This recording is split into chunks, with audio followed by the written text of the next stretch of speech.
Distraction, distraction, distraction. I don't like it. I avoid. But distraction likes me. I can't avoid. तो इसी के साथ शुरुआत करते हैं, जानेंगे कि आखिर क्यों, मतलब आखिर क्यों नहीं हो रही है पढ़ाई।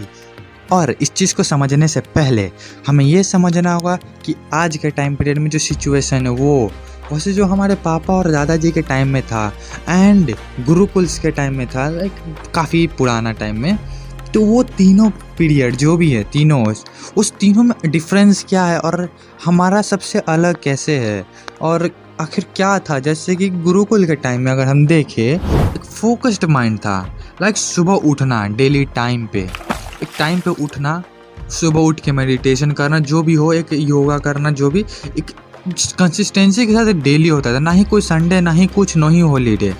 पर आज के टाइम में ऐसा नहीं है। बोलना तो दूर की बात है, लिख के समझाना फिर भी हम लोग नहीं समझ पाते हैं।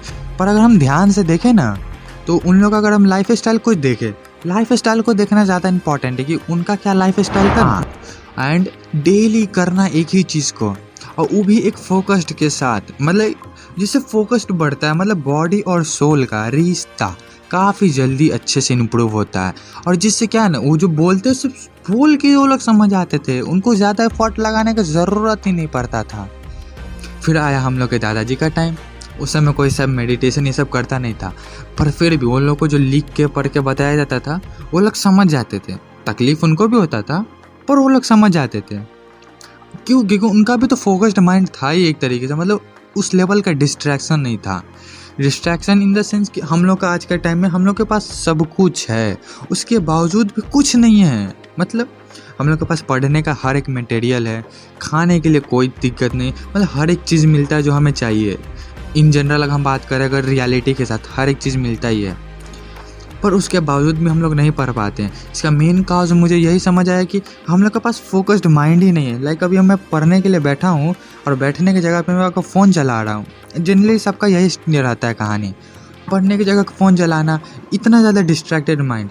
क्लास में बैठा हूँ, क्लास में सोच रहा कि नहीं यार घर जाके पढ़ लेंगे यूट्यूब से, यहाँ पे पढ़ने का क्या ही ज़रूरत, भाग फालतू टीचर। मतलब इस तरीके से हम लोग का माइंडसेट रहता है। मतलब इतना देख रहे हो, अभी हम लोग कहे कि यहाँ कर लेंगे, वहाँ कर लेंगे, अरे कर लेंगे चक्कर में हो जाता है हम लोग का करियर ख़त्म। और वही उन लोगों के टाइम ऐसा नहीं था, उन लोगों को पता था कि नहीं पढ़े तो ख़त्म। तो उन लोगों को पता था कि पढ़ना इन्हीं से है और वो लोग उन्हीं से पढ़ते थे। और इस टाइप का नहीं था कि इंटरनेट टाइप था जहाँ पे उन लोगों के पास पढ़ने का एक तो सोर्स कमी है, फाइनेंशियल प्रॉब्लम भी होता था, लेकिन वो एक अलग चीज़ है। उसके बावजूद भी वो लोग पढ़ते थे, ऐसा नहीं है, क्योंकि उन लोग के पास उतना इंटरनेट पे उतना इन्वॉल्व नहीं रहते थे। उनका दिमाग थका हुआ नहीं रहता था जैसे हम लोग अभी थका हुआ रहता है, स्ट्रेस्ड लाइफ रहता है। जेंजी का यही है, कुछ ज़्यादा ही स्ट्रेस्ड लाइफ है हम लोग का। फिजिकली जेंजी काफ़ी फिट है बट मेंटली काफ़ी ज़्यादा डिस्टर्ब्ड। और यही मेंटली ही तो मेन इशू हो जाता है, क्योंकि हम लोग को मेंटली सही नहीं है। हम लोग सोचते हैं कि कर लेंगे, इस तरीके से काम को हम डिले करते जाते हैं। और जैसे जैसे काम डिले होते जाता है ना, हम लोग के अंदर और एंजाइटी होता है, ये सब अंदर से और प्रॉब्लम होता है, मेंटल इशू। और हम लोग सोचते हैं कि कर लेंगे और लास्ट में कुछ नहीं हो पाता है। और फिर हम लोग जैसे तैसे कर ख़त्म कर देते हैं। और फिर देखते हैं यार मार्क्स ख़राब आया है, कमी है क्या नहीं।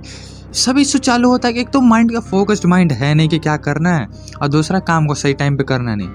तो मुझे तो इतना ही समझ आया कि सबसे पहला ज़्यादा चीज़ को गिनो नहीं, मेन हमारा जो भी काम है उस पर फोकस रखना, एक फोकस्ड माइंड बनाना। उसको हम मेडिटेशन करके भी बना सकते हैं, एक कंसिस्टेंसी लाना एंड ज़्यादा से ज़्यादा जितने भी डिस्ट्रैक्शन है उसको अवॉइड करना। तो हम कर सकते हैं ये सब, तो कर लेते हैं ना, हम लोग का भी भला हो जाएगा, करियर बन जाएगा, तुम्हारा भी बन जाएगा। तो करियर बनाते हैं चलो। और जाते जाते इतना ही कहूँगा कि चाहे कोई खुश हो चाहे गालियां हजार दे, मस्त राम बन के जिंदगी के दिन गुजार दे। चाहे कोई खुश हो चाहे गालियां हजार दे, अरे मस्त राम बन के जिंदगी के दिन गुजार दे।